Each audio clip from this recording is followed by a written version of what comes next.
da escritura ou da exposição da palavra é trazer sobre o homem uma compreensão. E Cristo é dotado de uma característica que o difere dos fariseus e dos escribas. Porque Jesus ele possui a revelação. E o que é a revelação? A revelação é o poder que Deus dá para o homem enxergar aquilo que ele não estava enxergando agora há pouco. E o primeiro efeito da revelação, ao atingir em cheio um homem, é fazer as escamas naturais dos seus olhos caírem e os homens enxergarem o que eles não estavam enxergando. Por isso que Jesus é o Messias, porque ele tem essa característica de trazer noção ao que é pregado. Por isso que as Escrituras dizem que Jesus pregava com uma sabedoria diferente da dos fariseus. E as pessoas elas se admiravam como Cristo expunha e explicava muito bem aquilo que era pregado. Talvez, possivelmente, esse jovem tenha sido envolvido, tenha sido atraído por essa fama de Cristo. Mas quando Cristo expõe isso àquela mulher é tomada pela ignorância. Mas quando Cristo ele esclarece e diz, se tu conheceras o dom de Deus, e quem fala contigo, não seria eu que estaria te pedindo, mas tu me pediria, eu te daria a tua vida. Jesus esclarece. E quando Jesus esclarece, ela compreende aquilo que Jesus está falando. Então, irmãos, o diabo, eu tenho sempre o hábito de dizer, eu prego desde os 14 anos, eu tenho 25, eu sempre tenho o hábito de dizer que o diabo ele não amputa as pernas, ele não corta as mãos, ele não arranca os olhos. Aleluia, Deus. O diabo ele cauteriza, o diabo ele destrói, o diabo ele obstrui o canal por onde a palavra passa, que é no entendimento. Como assim, irmão Samuel? O Deus desse século cegou o entendimento dos incrédulos. Se eu pudesse acrescentar, pena que eu não posso, senão Deus acrescenta alguma coisa no dia do juízo. Mas não só cegou dos incrédulos, mas como de muitos crentes. O Deus desse século cegou o entendimento. Então as pessoas são ignorantes. As pessoas não conhecem. Então, como Cristo prega, Jesus Cristo diz, e conhecereis a verdade, e a verdade vos libertará. Se, pois, o Filho vos libertar, verdadeiramente sereis livres. Mas as pessoas que estão dizem assim, mas nós somos filhos de Abraão. Olha a ignorância. Nós não temos correntes e grilhões. Como assim tu disse, porventura seremos livres? Ah, Jesus parece que daquele que comete pecado é escravo. Então, as pessoas são tomadas pela ignorância. É por isso que Jesus, quando pregava, ele não era claro. E as pessoas tinham uma compreensão difícil. E as pessoas, ao perguntar, Jesus, por que tu prega por parábolas? A Jesus Cristo diz, porque aos que me ouvem não lhes é dado, mas a vós que estão comigo é dado conhecer os mistérios do reino dos céus. Porque aquele que tem se lhe dará e terá em abundância, mas aquele que não tem, até aquilo que tem lhe será tirado. Perceba, Jesus está dizendo, aquele que tem dá valor que tem, receberá mais, mas aquele que tem não dá valor que tem, por mais pouco e pequeno que seja, vai ser arrancado dele. Então, foi a nós que Deus deu a revelação dos seus mistérios. E mistério na Bíblia Sagrada não é pular, não é gritar, não é falar língua estranha. Eu não estou aqui diminuindo, viu? Isso é bom. Quando Jesus fala de mistério, Jesus está falando de uma verdade oculta que no Antigo não foi revelada, mas que pela graça é revelada, pelo sangue de Cristo, a encarnação do Verbo, o arrebatamento, o juízo dos vivos e dos mortos. Essas coisas são reveladas pela graça. Então esses são os mistérios de Deus, que Deus revela à igreja, para que a igreja se fortaleça, se edifique e se firme na verdade. Então perceba que Cristo sempre vai ter uma característica. Qual é a sua característica? Apregoar, anunciar o reino de Deus.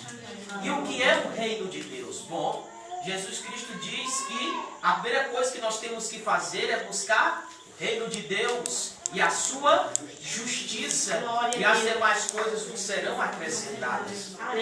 O apóstolo Paulo disse que o reino de Deus ele não é comida, ele não é bebida, mas sim justiça. Então perceba que o reino de Deus ele é justiça. E que justiça é essa que este reino promove? Essa justiça ela não se encontra em nós, porque essa justiça não é proveniente da gente, mas essa justiça é nos dada por intermédio da graça e da cruz. Por intermédio do sacrifício de Cristo, essa justiça nos é imposta mediante o arrependimento, porque simplesmente Deus não nos perdoa dos nossos pecados. Não só simplesmente Ele apaga as nossas transgressões, porque se fosse simplesmente por isso, Cristo não precisava ter vindo em carne. Ele vinha, derramava o sangue, te perdoava e subia. Mas o interessante da obra da cruz é que Cristo vem como homem, nasce como homem, tem necessidades como um homem. Deus não desceu do céu para transformar homens maus em bons. Deus desceu do céu porque o homem estava morto em seus delitos, em seus pecados. O primeiro trato que Deus tem com o homem não é porque ele é mau. O primeiro trato que Deus tem com o homem é porque ele está morto em seus delitos, em seus pecados. O que foi que o pai do filho pródigo disse? Esse meu filho estava morto, ele viveu. Ele está descendo ao Jordão, João, à vista de longe, diz: este é aquele de quem eu tenho dito. Que esse que desce é antes de mim, porque antes de mim ele já existia. Aquele que está descendo é tão poderoso, mais do que eu, do qual não sou digno de desatar as correias das suas sandálias. Eu batizo com água para arrependimento, mas aquele que está descendo vos batizará com o Espírito Santo. Ele tem na sua mão uma pá, o trigo ele vai colocar no celeiro, e a palha seca ele vai jogar para ser lançado e ser queimada no fogo. Eis o Cordeiro de Deus que tira o pecado. Glória! Ele chega próximo de João. João se admira pela humildade de Jesus. Aleluia. Então João diz: não era para eu estar batizando o Senhor, era o inverso. Era para o Senhor estar me batizando. Aí Jesus revela o porquê de ter vindo aqui. Jesus olha para João: João me batiza para que se cumpra a justiça de meu Pai que está nos céus. Mas que justiça é essa? Martim Lutero ele vai chamar de stute aliena. É um termo em latim que significa uma justiça estrangeira.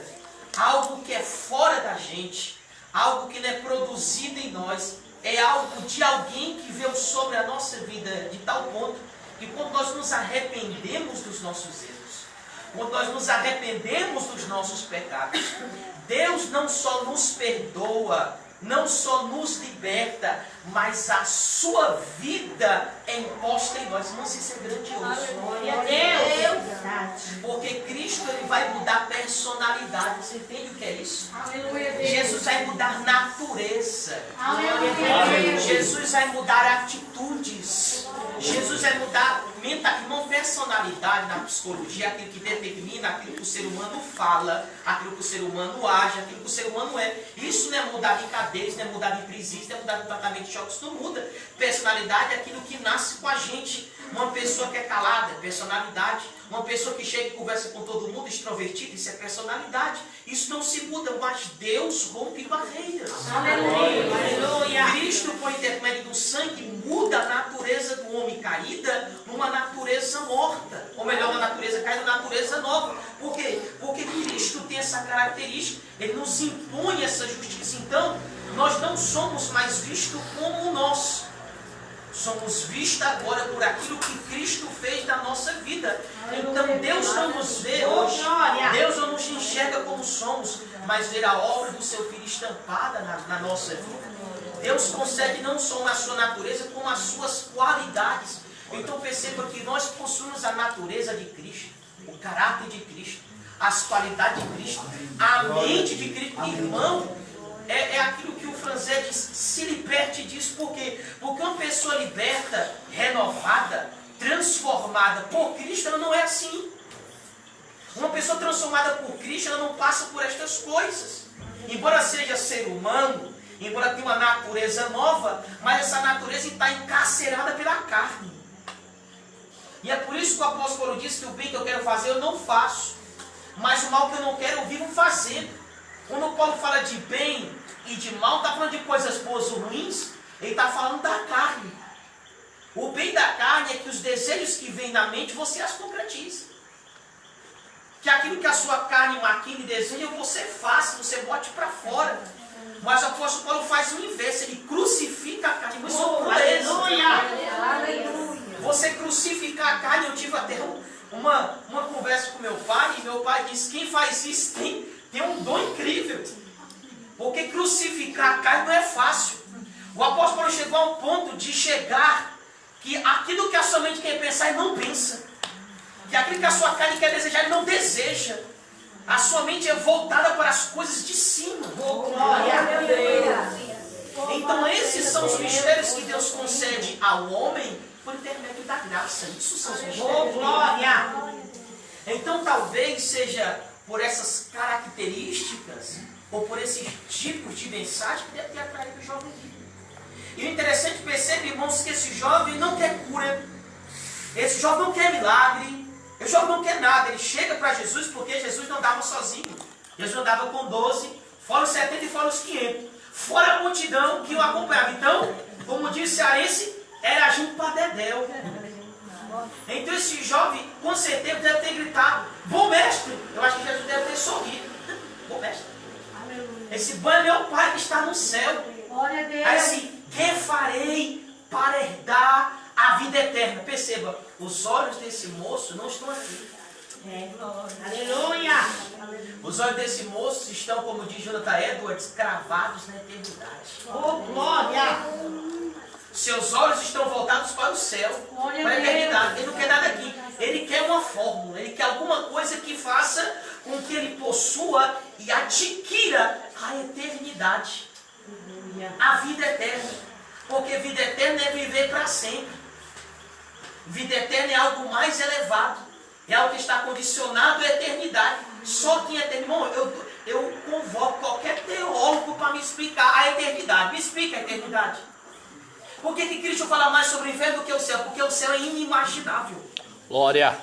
Falta palavra para descrever o céu. Agora o inferno é uma coisa. Agora o céu não. O céu transcende as palavras. Não tem como explicar o céu. O céu é inimaginável. Então Jesus está caminhando, com certeza. A multidão está perto de Jesus. Os discípulos ao redor. O jovem atrás, na frente do lado. Não sei. Mas Jó está acompanhando e diz: conhece os mandamentos? E o jovem diz: quais? Aí Jesus olha para aquele jovem e diz: não adulterarás, não matarás, não furtarás, não dirás falso testemunho, defraudarás alguém, honra teu pai e tua mãe. Aquele jovem diz assim: não, isso eu já tenho feito desde a minha eterna infância. Irmãos, tudo que somos hoje vem da nossa infância. Todas as informações, todos os valores que agregamos hoje, vem daquilo que aprendemos quando criança. Os resultados que temos, o tipo de temperamento, as coisas boas ou os traumas, vêm da nossa infância. A infância molda a pessoa. E esse jovem ele é moldado por preceitos. Esse jovem é diferente. Esse jovem é moldado por preceitos, por princípios, por mandamentos, por estatutos. E a Bíblia diz, porque o Evangelho de Marcos é o único que vai dizer que Jesus olhando para ele amou. Não tem outro evangelho. Só tem neles. Por quê? Porque Jesus, irmãos, é um ser que sonda pensamentos e intentos do coração do homem. Isso não está escrito na Bíblia, isso é uma conjectura minha. Eu acredito que Cristo deve ter olhado para dentro da alma deste garoto. Jesus deve ter parado quando ele disse: eu faço isso desde a minha infância. Eu acho que Jesus deve ter parado, deve ter olhado para ele. Porque a Bíblia diz que olhando para ele, olhou para ele. Então Jesus deve ter visto dentro da alma dele. Glória a Deus. E deve ter confirmado de fato que aquilo que esse moço está dizendo é verdade. Esse moço é uma jovem preciosa. Essa pessoa não se encontra hoje. Esse jovem vive princípios. Porque uma coisa é graça, outra coisa é princípio, viu? A graça, ela não anula o antigo, viu? A graça, ela nos dá liberdade, mas a graça dá liberdade para nos arrependermos dos nossos erros, confessarmos os nossos pecados e mudarmos de vida. A graça não é muleta para eu me atribuir ao perdão de Deus e cometer toda sorte de torpeza e de impureza. Não, porque eu estou na graça, eu posso fazer o que eu quiser. Porque não. A graça nos dá liberdade para mudarmos de vida. Porque Romanos 6, verso 1 diz: permaneceremos no pecado para que a graça de Deus seja mais abundante? De modo nenhum. Ou seja, é porque agora estamos na graça que vamos pecar? É porque estamos na graça que vamos cometer todos os tipos de erros, falhas nessa não. A graça vai nos dar liberdade para nós mudarmos de vida. Porque o apóstolo Paulo vai dizer uma coisa bastante interessante. Porque nós somos sepultados com ele no batismo da morte. Perceba, irmãos, estamos aqui na presença de Deus. O Aleluia, apóstolo Paulo faz uma aleluia. característica, uma analogia da crucificação de Cristo com a crucificação do velho homem que existe nele. Ele diz, assim como Cristo foi crucificado, crucifiquei eu o corpo do pecado. E assim como Cristo foi sepultado, sepultei o velho homem. E assim como Cristo ressuscitou com uma nova pessoa, com o corpo transformado, eu ressuscito com Cristo. Aleluia, Deus. Então eu posso falar e dizer, se eu faço coisas pecaminosas e erradas, é eu trazer de volta o corpo do pecado que sepultei. Ou seja, não tem lógica, não tem nexo. É eu voltar para o vômito. E não existe. Aquele que tendo provado o dom celestial voltar às mesmas práticas, é impossível. Aquele que foi mudado por Deus, transformado por Deus, libertado por Deus, é impossível. Porque aquele que foi mudado por Deus percebe, porque aquele que recebeu perdão, percebe e entende o quanto é bom ser perdoado. Aquele que recebeu misericórdia sabe o quanto é difícil viver uma vida pecaminosa. Viver uma vida errada e se reconciliar com Deus e voltar. E sabe o preço que é. Então uma pessoa que é mudada por Deus, ela é totalmente diferente das outras. Então Jesus olha e confirma. Por quê? Porque Deus é um soma de sentimentos e pensamentos, o coração bom. Percebe, irmãos, aqui eu abro um parênteses bem grande, eu já estou terminando. Eu abro um parênteses bem grande, porque você acha que Deus levou Abraão para dar uma viagem perdida em cima do monte? Não. Você acha que Deus levou Abraão? Não, vai ali, só para chegar lá e quando o cara levanta, não, só queria só fazer hora com a tua cara mesmo, desce do monte, vai se embora. Não. Porque Deus não estava provando fé. Deus estava provando amor. Perceba, irmãos, que o que move Abraão não é Deus. O que move Abraão é a promessa. Aleluia. Não sabemos mais se não é errado buscar só as coisas e não Deus? É. Mas quanto mais Abraão vai quanto mais Abraão vai se relacionando com Deus, quanto mais Abraão vai sendo íntimo de Deus, ele vai se desapegando da promessa e vai se apegando a Deus. Então, quando eu centralizo a história de Abraão em Abraão, eu centralizo no homem. Mas a história de Abraão não é de Abraão, a história é de Deus. Porque percebemos que Deus desce, vamos aqui, vamos usar um exemplo bem grande. Imagine que você não é crente, você não teve nenhuma experiência espiritual, e você é de um outro segmento, e você nunca ouviu voz nenhuma e alguém chega para você, você escuta uma voz e diz: sai da tua terra, da tua parentela, da casa de teu pai, e vai para uma terra que eu te mostrarei. Deus não disse nem onde era, ele disse que eu vou te mostrar. Ele deixa a casa, ele deixa o pai, ele deixa a terra e segue a voz. Aleluia. A questão não é seguir, a questão é explicar para o outro. Para a família, olha, gente, a gente vai sair daqui de casa, a gente vai para o caminho. Isso por quê? Porque eu escutei uma voz. Se fosse um cearense, ele disse: o senhor está doido. O senhor comeu o quê? A gente vai, tu escutou uma voz, vá sozinho, fica aqui. Sim ou não? Mas Abraão é um homem diferente.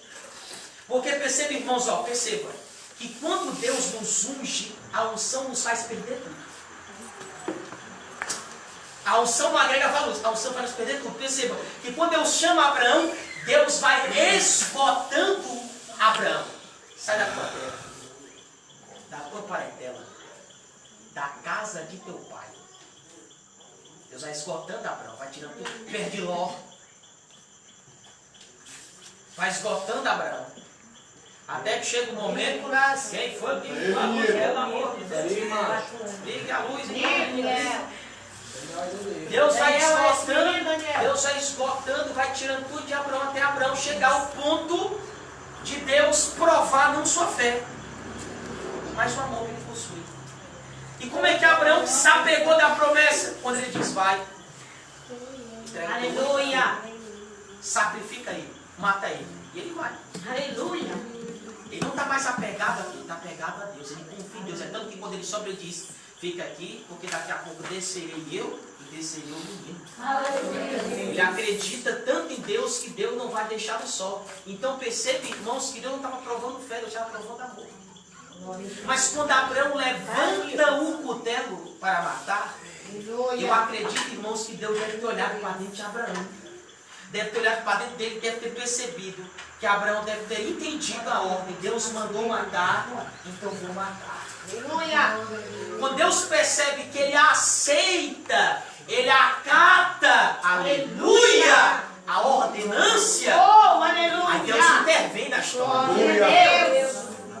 Irmãos, isso aqui é grandioso. Abraçar, isso tudo arrepiado. Isso, irmãos, eu estou falando sobre vontade de Deus.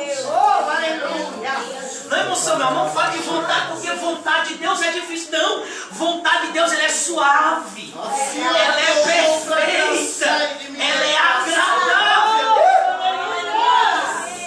Mas você diz que ela é difícil porque você resiste a essa vontade.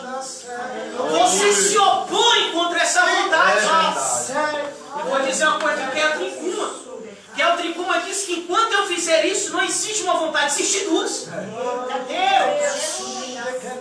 E Deus me ensinou uma coisa, que quanto mais eu resistir, mais eu me adoro. Que quanto mais eu lutar, mais eu vou afundar. Como Deus está falando com o crente aqui. Olha! Quanto mais eu militar contra, mais vai ficar difícil. E ceda essa noite. Solte as mãos, deixe Deus fazer. Deixa Deus fazer. Percebe que Abraão pegava alguma coisa, mas Deus trabalha a vida dele. Então, não acuse o outro, deixe Deus trabalhar na vida dele. Eu sempre tenho o costume de dizer, o cara pode ter 300 anos, mas eu digo que ele é jovem, ele aprende. Ele cresce, ele amadurece, ele aprende. Deus tem forma de trabalhar com a pessoa, Deus tem. Deus tem forma de te humilhar, tem forma de te moer, tem forma de te pisar, tem forma de te provar. Porque tem vezes que Deus nos livra da tempestade. Tem vezes que Deus nos acalma no barco e tem vezes que Deus acalma a pessoa que está dentro. Então Deus tem sua forma de trabalhar. Então percebe, irmãos, que quando eu parar de lutar vai ser difícil. Mas quando eu... Aleluia, estou sentindo a presença de Deus. Quando eu paro de lutar, de resistir, eu afundo menos. Então não existe mais duas vontades, mas uma só. Mas ainda estou mergulhado na minha. Eu preciso de algo que me arranque, que me tire de dentro. Isso que vai me tirar de dentro da minha vontade chama-se vontade de Deus. A vontade de Deus, irmão, se baseia na confiança. A vontade de Deus se baseia na confiança. Irmão Samuel, por que confiança? Confiança. Deixa o irmão adorar. Confiança, você não sabe? Confiança foi tão difícil. Tá tratando, Confiança é uma coisa tão complicada, sabe por quê, irmão? Porque confiança, isso aprendi com meu pai. Por exemplo, faz meu pai. Eu falo que meu pai me emociona. Meu pai me ensina, sabe o que é confiança? Confiança é alguém que sobe em cima de um penhasco, ele olha lá para baixo e se joga. Ele não tem paraquedas. Ele não tem corda. Ele não vai descer fazendo uma escalada. Ele se lança. Aquele que confia naquele que diz assim, olha, eu vou, mas caso dê errado, eu tenho algo aqui para me prover. Não, isso não é confiança. Isso é se precaver. Porque quem confia não tem norte. Quem confia não tem chão. Quem confia não pode se abraçar. Quem confia não vê nada. Mas quem confia se joga porque algo vai se... aleluia! Porque a confiança está interligada com a fé. E fé é decisão. Fé decisão, sabe o que é fé decisão? Deramassorica mandarai. Ludmila, a fé sempre canta da parte da mulher do fluxo de sangue. Eu decidi, a mulher decidiu, eu estou doente, ele está passando. Ele não precisa falar comigo, ele não precisa parar para me atender. Eu não preciso conversar o que eu tenho. Eu acredito que só tocando em suas horas, ou seja, eu vou ter, pelo menos tendo um contato indireto com ele. Mesmo assim, sem ele ver, sem Deus mandar profeta, sem mandar recado, sem ninguém. Eu creio que onde eu estou, Deus vai me curar. E quando ela decide acreditar, aquilo que está na esfera espiritual se torna real e sobre a vida dela. Então isso é confiança. Aprenda a aceitar a vontade de Deus. Aqueles que estão na vontade de Deus, no centro da sua vontade. Eu conheci minha esposa e a minha esposa ela sempre tinha esse hábito de dizer: tudo que eu faço está no centro da vontade de Deus. Tudo que ela faz está no centro da vontade de Deus. Ela é uma mulher de oração e eu amo isso. Porque é raro você encontrar mulher de oração hoje em dia. O centro da vontade de Deus nos torna seguro. E nos faz compreender certas coisas. Aleluia. Mas a vontade de Deus vai trazer dores. Glória! A vontade de Deus vai trazer. Deus, aleluia. Porque quando Cristo olha para o jovem rico, ele olha para ele, acredita, vê, como viu em Abraão. Quando Abraão aceitou a ordem, quando Abraão concordou, Deus intervine, porque Abraão aceitou a vontade de Deus. A vontade de Deus era matar. Ele fez e Deus não intervém, porque não é por fora, é por dentro. Glória!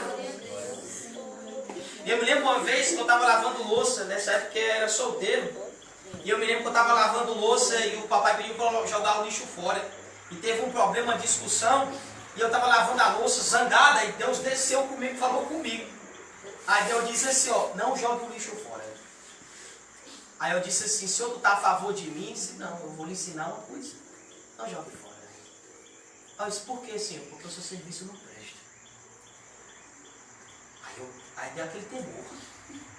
O mesmo temor que eu senti quando o Franzé estava louvando aqui, até espelhado. Ele estava louvando aqui, eu vi uma névoa muito grande. Eu não vi as pessoas, era um negócio embaçado mesmo. Deus está aqui, viu? Eu creio. E Deus disse, não faça, porque o seu serviço não presta. Aí eu disse, por quê? Porque você não aceitou a ordem. Você não concordou no seu coração, seu serviço não é válido. Você não faz com amor, você faz forçado. Sou porteiro da igreja. Não sei por que eu estou falando isso. Sou porteiro da igreja, mas não dou paz do Senhor, porque na minha igreja não fique na portaria, seu serviço não presta.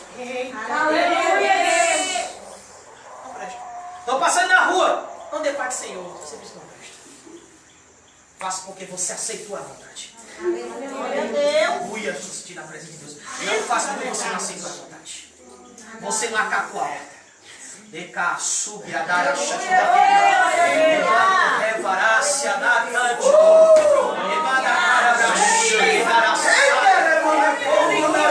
Não faça, mando rebassai. Evado covacebe. Não perdoa o outro irmão. Não vá forçar. Vá porque você ama e quer perdoar. Aceite a ordem. Então Jesus olha para aquele moço, porque a vontade de Deus é trazer dores, porque Jesus olha para aquele moço e diz, vai. Porque te falta uma coisa, tudo você está fazendo bem, mas te falta uma coisa. Eu estou na igreja, eu dou o dízimo, eu dou a oferta, mas não está fluindo, está faltando alguma coisa. Porque a tua vida ela não é represa, ela é um rio. As coisas têm que fluir na sua vida. Aleluia. Porque não basta simplesmente você olhar para cima, você tem que subir até lá. Você tem que tomar atitude, você tem que se dispor aí. Se liberte dessas algemas. Aleluia, Deus! Deus! Ainda te falta alguma coisa. Eu creio nesse Deus! Aleluia. Ainda te falta uma coisa. Está na oração, mas ainda te falta uma coisa. Eu não me expandi, eu não fluí. Alguma coisa está obstruindo o canal de fluir. Eita Deus. Eu estava ali e Deus me dizia, é pecado. Vamos mudar hoje, vamos lavar nossas vestes hoje. Porque Deus não só quer perdoar, Deus quer limpar. Deus quer purificar pessoas. A restauração começa quando eu me arrependo, Flores. Quando eu mudo de vida. Quando eu aceito a vontade de Deus. E Deus olha e diz, ainda te falta uma coisa. Deus, aleluia. Pai, vende tudo quanto tens. Por quê? Porque Deus não vai trabalhar com uma pessoa dividida. As aves dos céus têm seus dias, as raposas têm seus covis, mas o Filho do Homem não tem onde reclinar a cabeça. Ele foi desprezado, rejeitado, odiado por mim e por todos. Por que você acha que você vai ser diferente? Aleluia, Deus. Deixa os mortos sepultar os seus mortos. Aleluia. Se desapegue, sabe por quê? Porque as pessoas hoje em dia, Francélia, não têm mais visão espiritual, já tem visão de corpo. Que comeremos, que beberemos, que vestiremos, é tudo para cá. As pessoas não querem que Jesus volte agora. Só querem que Jesus volte depois. Meu Deus. Tem gente que chega e diz, não volte agora não, peraí. Volte depois. Quando eu me formar, quando tiver dinheiro, quando eu sou crente, aí só volta. Meu Deus. Vou dizer duas coisas, vou finalizar aqui. Porque, irmãos, são essas coisas que têm destruído as pessoas. Perguntaram uma coisa no grupo, dizendo por que as pessoas querem tanto